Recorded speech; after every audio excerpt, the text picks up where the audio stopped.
really beautiful. You know, the shaping's not perfect. I don't even really care about that. Hey everybody, it's Andy from my kitchen in Gijón, and I'm going to make my weekly batch of thin crust pizza dough. It's really, really easy. The first step is 300 grams of all-purpose flour, 150 grams of water. Into that goes 30 grams of sunflower seed oil or canola oil, which is a lot of oil, but it's because the crust is it comes out so thin. And it gives it a nice kind of crispy crust in the end. We do 1 gram of instant yeast, 7 grams of salt, and 7 grams of sugar. That's literally it. All this stuff, you know, I kind of mix it up by hand a little bit just to get everything incorporated. And then I just put this in the stand mixer. In Spain, they call this una amasadora. And I just run this stand mixer for, you know, maybe 5 minutes. After this is spun for a couple minutes, I'm just gonna go ahead and take this dough out, cover it with a little plastic wrap, let it rest for 5 minutes, and then I'll cut it into 6 pieces and I'll shape it into little dough balls. Okay, so this looks good right here. Once your dough ball has rested for about 5 minutes, I can just take this out.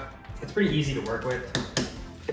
Just kind of flatten it out a little bit, just so you can kind of eyeball dividing this up a little better. So all I do is cut it down the middle, and then each one of these just gets cut into, you know, kind of roughly 3 equal parts. And then for each one of these, all we do is just take it. You want it to have a little bit of friction with the surface of the table. We just take it and shape it into a little ball, like that. Again, doesn't have to be perfect. This is all gonna work out fine. And I do this once a week with my thin crust dough, just so I always have some extra pies sitting in the fridge, and they'll last for a whole week. Just sitting in your fridge. You just pull them out, stretch them out, and use them whenever you want. And yeah, like I said, I got this recipe originally from the New York Times, from one of Kenji Lopez Alt's recipes that I really liked. And after I made it the first time, it's kind of become part of my, you know, my weekly routine, and I like that it only takes, you know, about 10 minutes to get this all set up. I could form these dough balls a little better. Cool. So that's kind of what we have. We've got roughly, you know, 6 kind of equal sized balls. This one's a little bigger. That's fine. I just take these. I have a lightly oiled container. This is what I stick my little doughs in. I just grab these, kind of get a little oil on all sides of them, and just toss it in there. They're great. They're small, little individual pies. Great to split with 2 people for a little snack. Or you can easily eat one by yourself for a meal and not feel bad about it. Anyways, I'll show you how I cook these up in a little bit. To make these pizzas, I use cast iron skillets. I have 2 that I really like, and I also use these to bake bread. You know, you can use both the top and the bottom. The other thing that I like about these, as opposed to your traditional, you know, like I love Le Creuset stuff, but one nice thing about these is, because this doesn't have like a top little handle right here, I can actually dump my bread out into this and then score it here, and then top it like this and throw it into the oven like this, as opposed to doing it the other way around. But I use these probably every day. When you're ready to make your pizza pie, just take your dough, throw it out there. You can stretch it out by hand, which I normally do. You get a slightly better end result if you use a rolling pin, or in this case, I just have a leftover wine bottle. And if this is oiled slightly, then you'll have a little bit more success in terms of not having it stick too much. From there, you know, I just kind of just try to, you know, roll this out as best we can.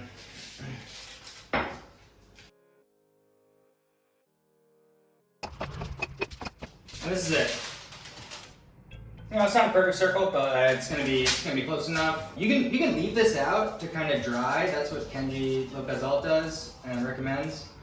Or for me, you know, I just kind of bake it off right now to keep things a little simpler. But after this, I preheat my cast iron for about 30 minutes. And yeah, we top this, bake it, and eat it. Just so you can see how thin this is rolled out. I don't know if you can really tell here, but you know, this is very thin. It's almost kind of cracker thin. I'm looking at this pie, and I'm pretty hungry. I'm thinking lunch is coming up. I got my cast iron preheating at, you know, about 500 degrees. But these thin crust pizzas, they're so easy to eat that like sometimes one, just like, if you're hungry, you might want to make two. So I'm gonna roll out a second dough. Nice. Look at this. Beautiful. You can almost see through it, you know? But these look super nice. You know, I got one, I got two. These are ready to go. Anyways, after another 20 minutes, we can go ahead and bake these two pizzas off. Take your preheated cast iron out of the oven. Be really careful with it. Take your dough off of the parchment. You can do it however you want. I kind of just like to, you know, pull my parchment off like that. This part can be a little tricky because it's so thin, but I kind of try to, you know, stick this down. I'm going to just kind of, you know, layer it in here. And sometimes you have to fix it at the last minute if it doesn't, you know, come out perfect, which is fine. And onto this, I'm just going to top it. Peppers and onions on pizza. It's always nice. This braised pork's going to be great. To braise it, I've been kind of like recycling this master stock that I've been making and adding to and then putting back in the freezer. That's just kind of like pure gelatin at this point. And it's great for cooking, for making little sauces, or for doing braises. I really like it. Again, processed American cheese here. You know, not everyone's gonna get down with the processed American. They call it queso burger out here, queso burger. But this is kind of what's going on here with our pizza. Just so you can see it a little better. It looks like, but it's alright. What else do I want on here? Maybe like, yeah. I got this nice pizza topping kind of mix. Got like, you know, a bunch of oregano, granulated garlic, granulated onion. And this just gets baked for about 9 minutes in the oven. Alright, my friggin' pizza is done. I can smell it. Get it out of the oven. Cut it up. Yeah. Just so you can see this. The shaping is off, right? But that's not the point. The point is this is gonna be freaking delicious. And right when you take it out of the oven, you know, use like a fish spatula or something. This is the only metal spatula that I own. And I kind of do everything with it. But just go around the edges, and it might seem like it's really stuck, but it'll be fine. Just go around the edges here, kind of unstick the cheese from the cast iron. And then you can kind of feel yourself get under it a bit. And we can just go ahead and slide this right out. And what we have is a really beautiful product that comes out super, super thin. Let's like look at this from the side.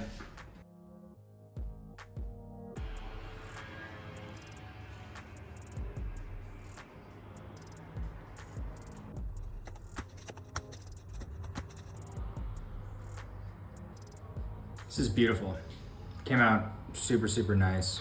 I'm really, really happy with it. Boys and girls, this is what our pizza looks like. It's really beautiful. You know, the shaping's not perfect. I don't even really care about that. It's just, I don't know, it's nice. This is easy, and yeah, make this a part of your weekly kind of routine. That wasn't that hard, right? This is kind of, you know, the end result. It's super, super thin. I don't know if you can can see that from the side, but it's really thin. Let's give this a try.